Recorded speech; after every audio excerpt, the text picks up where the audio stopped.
All right. Now on Esoteric Cliffnotes, we have Many Lives, Many Masters by Brian Weiss. Before getting into it, a lot of the takeaways and concepts mirror what Dolores Cannon has described in her books. So there wasn't really much new for me to call out here. And now getting into it, chapter 1, nothing new. It just explains kind of the doctor's background. So this guy is a psychiatrist, a very successful psychiatrist, and his new patient is referred to him by one of her colleagues. I think they both work in the same hospital, and she has like major anxiety and all of these things, and nothing seems to treat it, and she doesn't want to take medication. And then eventually, they start doing hypnosis, um, and she ends up slipping into a past life. And then it kind of goes from there.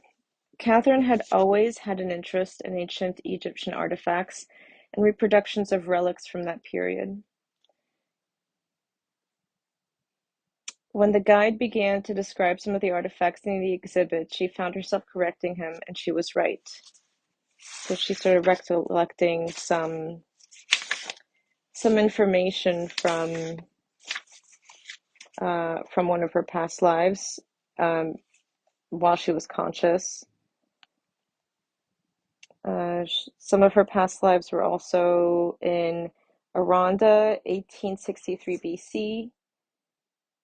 Sorry, her name was Aranda in 1863 BC, and as Louisa in 1756.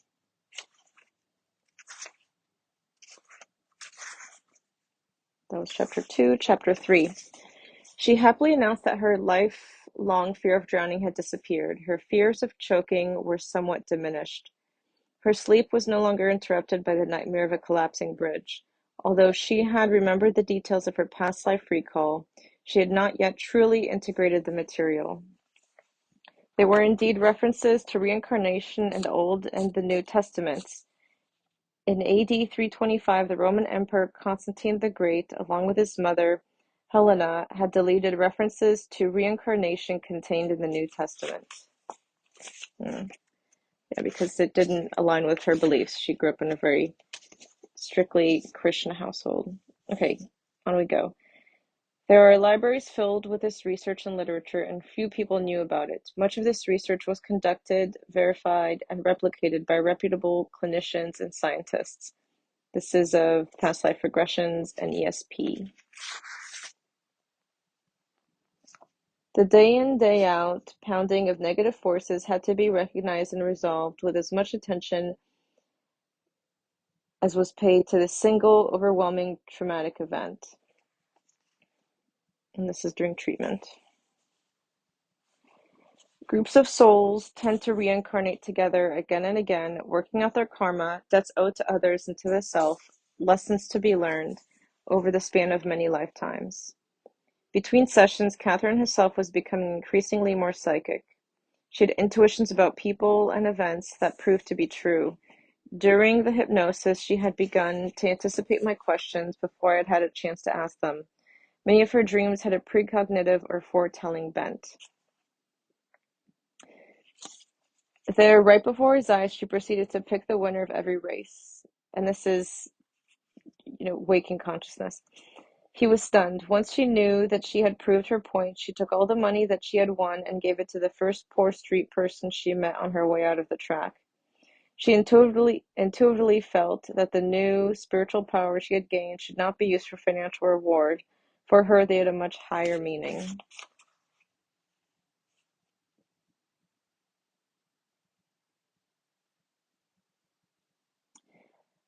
And then this, during a session, she says, I'm aware of a bright light.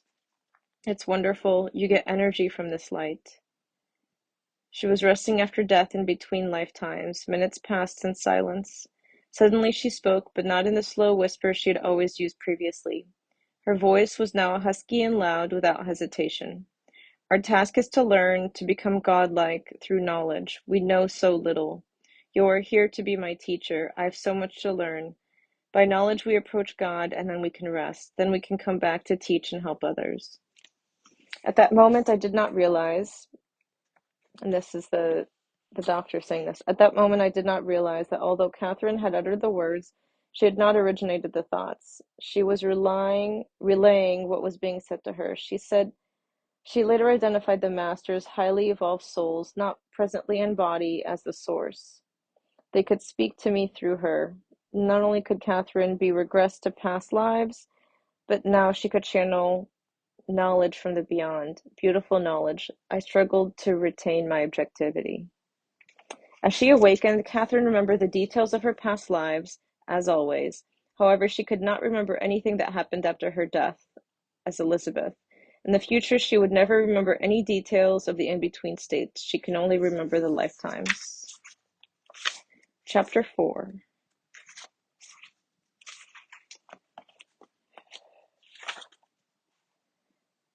This unsophisticated laboratory technician was a conduit of transcendental knowledge. The Masters tell me, I've lived 86 times in physical state. Chapter 5. She had to go through a lifetime before she could leave her body and reach the in-between state. She could not reach the state directly, and it is only there that she could reach the Masters. The remembrance of both types of lifetimes could be contributing to her improvement, but another possibility existed. Could the spiritual experience itself be helping? Could the knowledge that death is not what it appears to be contribute to a sense of well-being, of diminution of fears? Could the entire process, not just the memories themselves, be part of the cure?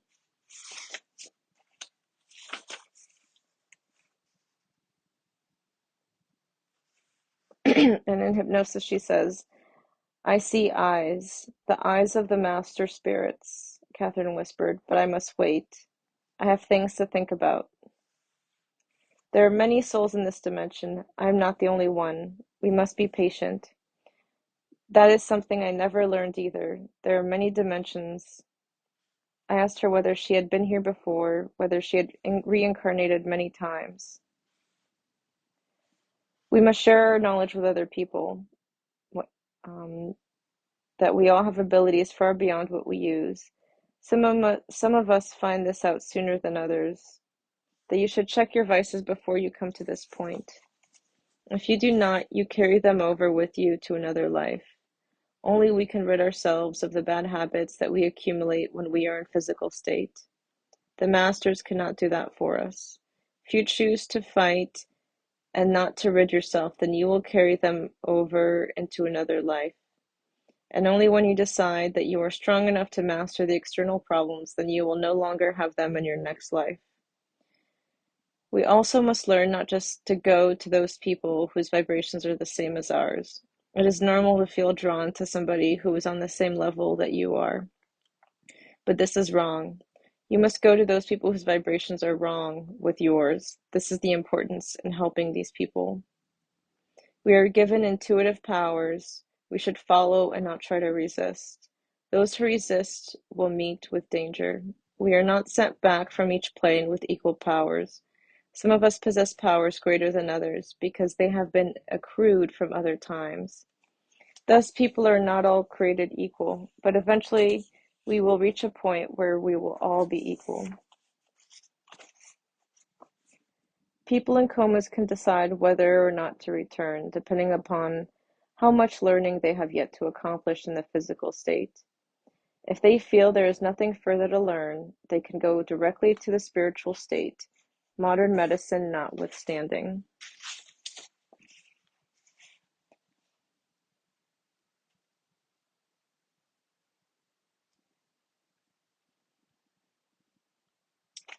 He may be in another plane, not this one. Only when he wants, only if he decides to come to me, she whispered, he will send me a message. He needs your help. And this is somebody on the conscious plane that has spoken to him subconsciously through hypnosis, asking for the doctor's help or for somebody's help. Although not in contact with the masters and their spectacular knowledge, nevertheless, in her superconscious state, she possessed profound insights and information.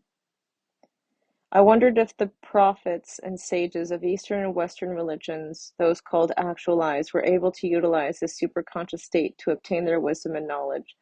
If so, then we all have the ability to do so, for we must all possess this superconscious. The psychoanalyst Carl Jung was aware of the different levels of consciousness. He wrote about the collective unconscious, a state with similarities to Catherine's superconscious. We are not to kill, no matter what the circumstances. Only God can punish. Chapter 6.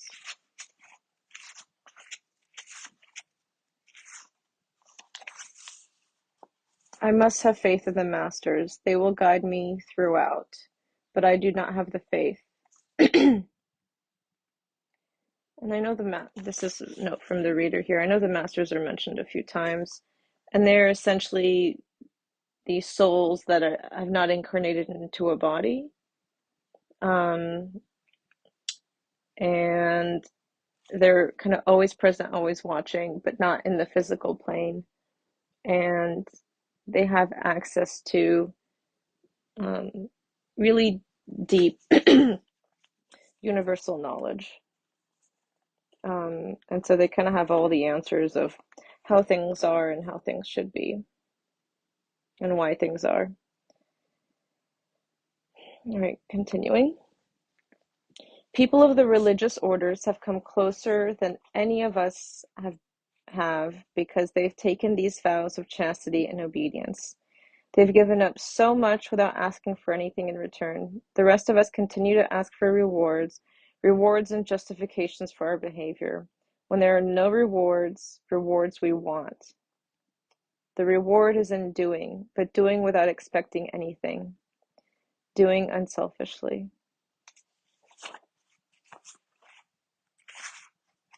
Chapter 7.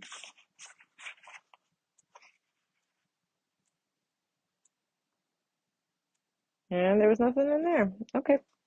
Chapter 8.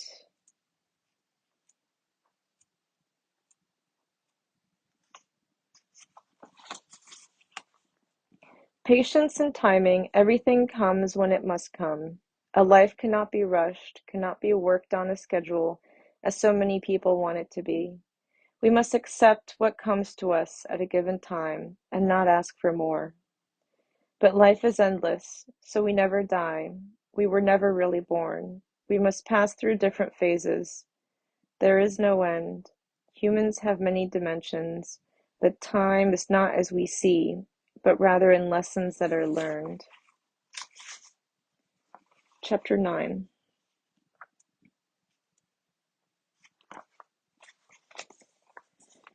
You must eradicate the fears from their minds. It is a waste of energy when fear is present. It stifles them from fulfilling what they were sent here to fulfill. Take your cues from your surroundings. They must first be put into a level very, very deep, where they no longer can feel their body. Then you can reach them. It's only in the surface that the trouble lies. Deep within their soul, where the ideas are created, that is where you must reach them. To be in physical state is abnormal. When you are in spiritual state, that is natural to you. When we are sent back, it's like being sent back to something we do not know. And this is back to the body. In between lives. Chapter 10. People cannot be judged hastily. You have to be fair with someone. Many lives are ruined by being hasty in our judgments. And this is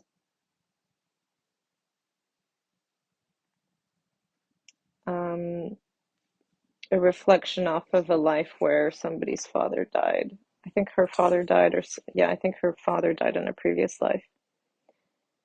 Okay.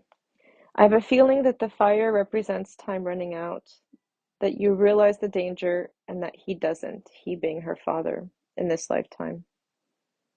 While he dawdles and sends you back for material objects, you know much more and have much to teach him, but he doesn't seem to want to learn. When we get to the spiritual plane, we keep growing there too. When we go through different stages of development, we go through different stages of development. When we arrive, we're burned out. We have to go through a renewal stage, a learning stage, and a stage of decision. We decide when we want to return, where, and for what reasons. Some choose not to come back. They choose to go on to another stage of development, and they stay in spirit form, some for longer than others before they return. It is all growth and learning, continuous growth. Our body is just a vehicle for us to learn we're here. It is our soul and our spirit that last forever.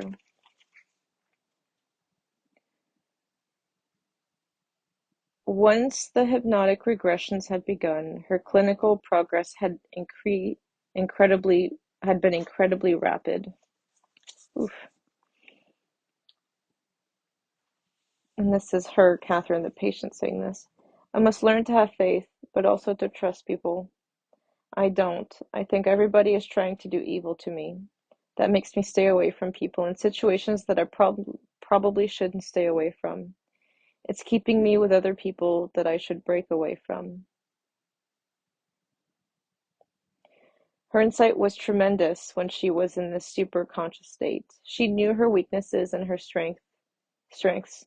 She knew the areas that needed attention and work, and she knew what to do to improve matters. The only problem was that these insights needed to reach her conscious mind and needed to be applied to her waking life. Superconscious insight was fascinating, but by itself was not enough to transform her life. I can trust Stuart, but only to a certain extent. He does not care about me, but he's confused. In his confusion, he unknowingly is doing me harm.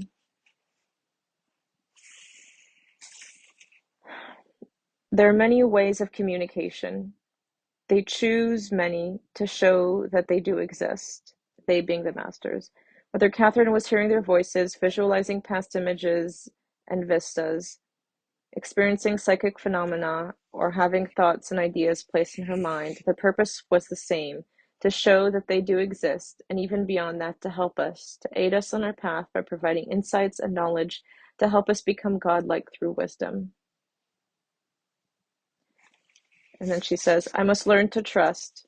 When I'm told something, I must learn to trust what I am told when the person is knowledgeable.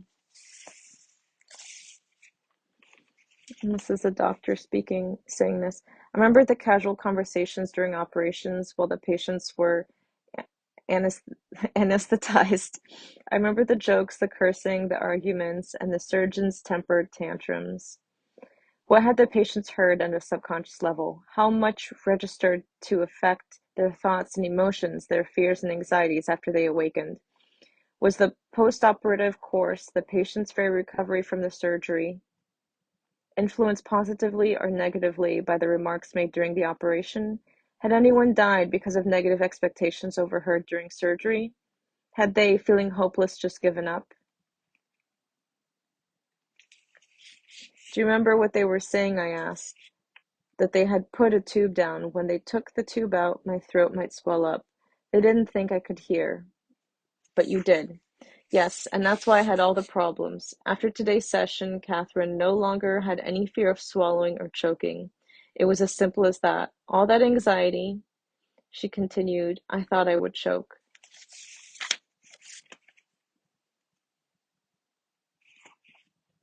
Chapter 11. Catherine had become increasingly psychic, and apparently so was I. Transference is the patient's projection of feelings, thoughts, wishes onto the therapist, who represents someone from the patient's past. Countertransference is the reverse, the therapist's unconscious emotional reactions to the patient. But this 3:30 a.m. communication was neither. This was a telepathic bond along a wavelength outside the normal channels. Somehow the hypnosis was opening up this channel.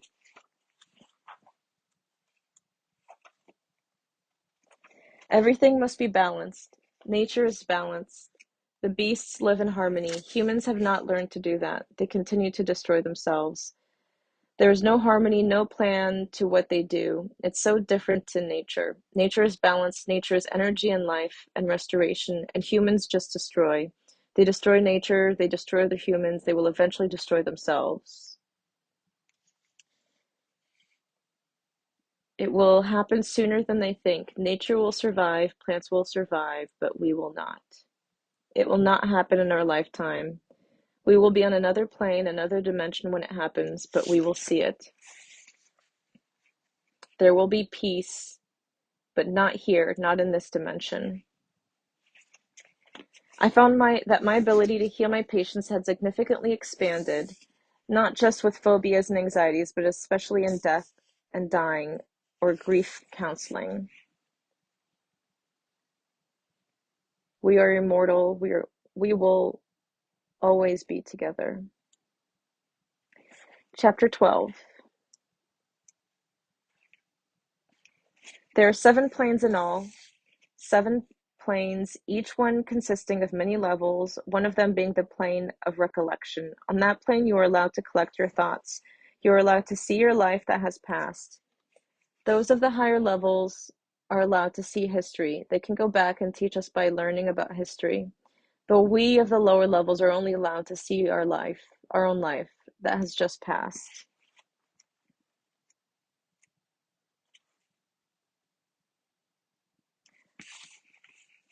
And this is after she's had many sessions, Catherine. And the doctor asks, "Why are people so drawn to you, attracted to you?" And she replies, "Because I've been freed from so many fears and I'm able to help them. They feel some psychic pull to me." Chapter 13. Some people touch the astral plane by using drugs, but they do not understand what they have experienced, but they have been allowed to cross over.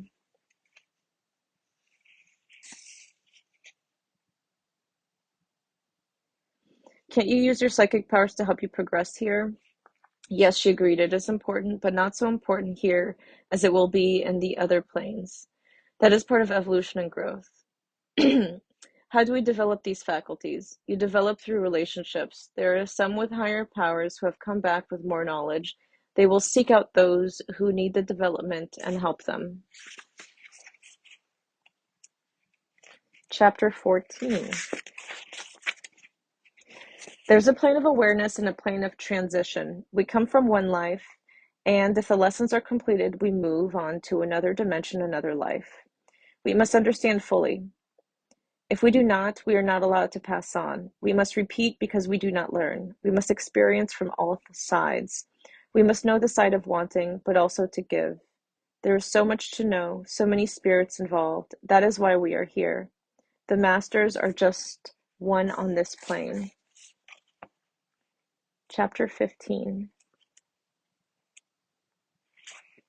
Nothing in there. Chapter 16. Psychics, mediums, healers, and others appear in my life with increasing frequency, and I have started to systematically evaluate their abilities. Carol has developed along with me. She has become particularly skillful in death and dying counseling, and she now runs support groups for patients dying from AIDS. And that's the doctor saying this. It's easy to read about or to talk about love and charity and faith, but to do it, to feel it, almost requires an altered state of consciousness.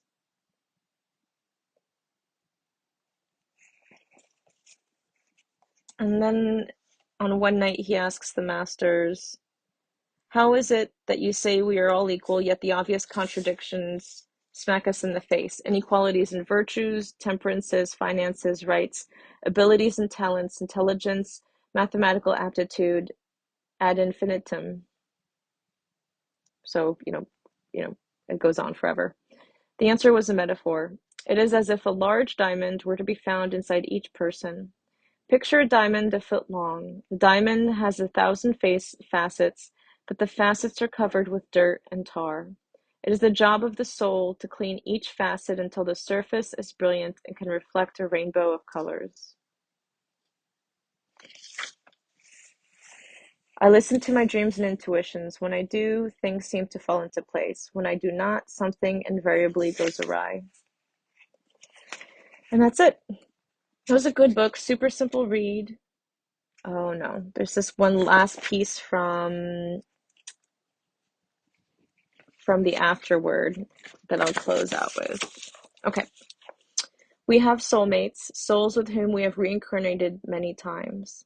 Soulmate relationships may be romantic, but frequently they are not, such as parent and child, siblings or best friends, grandparent and grandchild, and so on. Our bodies and relationships change, but the souls are the same. Your grandmother, for instance, may reincarnate as your son. Same soul, different body. We have many soulmates, and we are always being reunited, either on the other side or back here in the physical state. Love has many facets.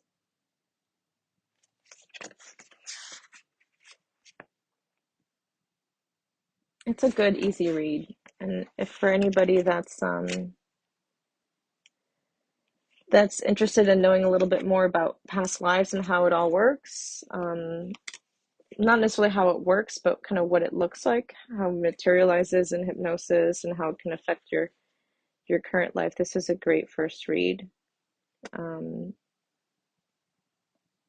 so, but if you're familiar with Dolores Cannon at all, there's nothing really new here.